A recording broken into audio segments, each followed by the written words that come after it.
I represent a somewhat earlier thread of this.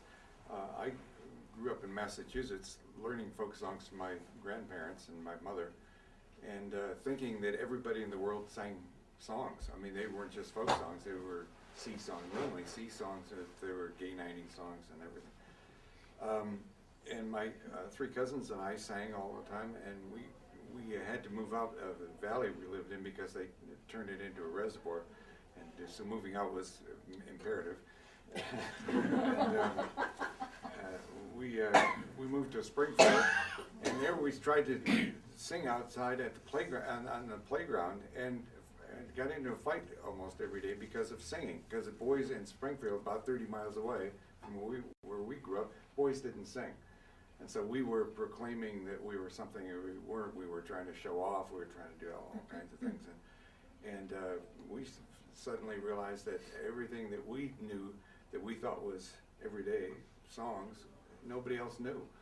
So we quit, and we didn't sing for a long time until this Burr Lives came along.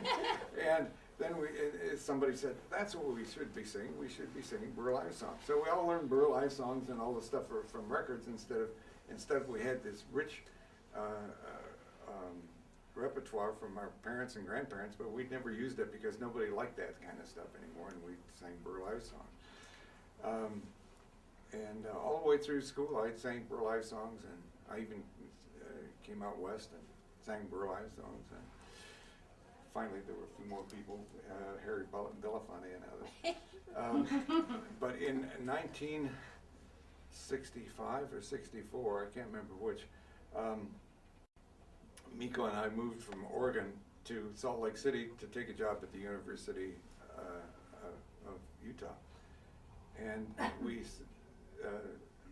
lived for the second year on Q Street, which was, I'm mentioning this because this is, you'll find this creepy after a while.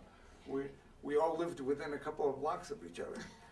And for no particular reason, we lived down the street, and so I got to know Rosalie, and I had met her before at a couple of things, and got to know Polly, and Polly showed up in my classes, and Bruce, I don't know, maybe he didn't live anywhere. But well, he did have a place down on Emerson Avenue. Yeah. But there we were, a little community of people. I was sort of holding out for the old songs. Now I was starting to relearn them again. And here was somebody making up new songs. Here was somebody who knew both, and she knew both too, because she learned a lot from her grandfather.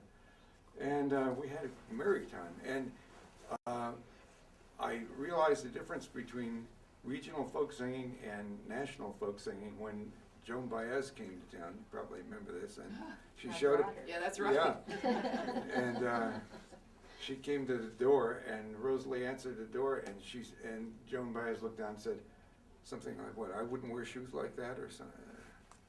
No, she didn't. She said, "Where did you get those shoes?" Oh.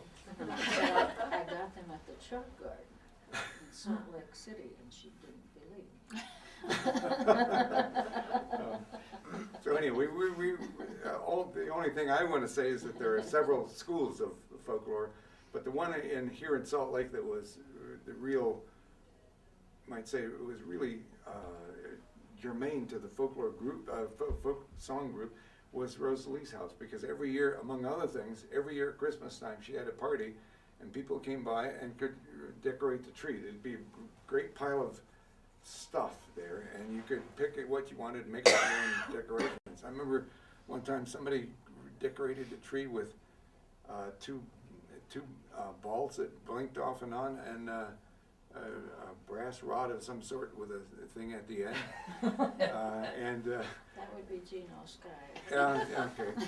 And I remember one time when Bruce, I have to call him Bruce Phillips, Utah Phillips, some of you know, he was huddled over in a corner and he wouldn't let anybody see what he was doing. And it turned out he had a little figure of a man, I guess, cut out of paper. And he had it, A child. Yeah, a child, okay, well, okay, it was a child. And then he had that surrounded by several fish, Wales. Yeah. It was a child's Christmas in Wales.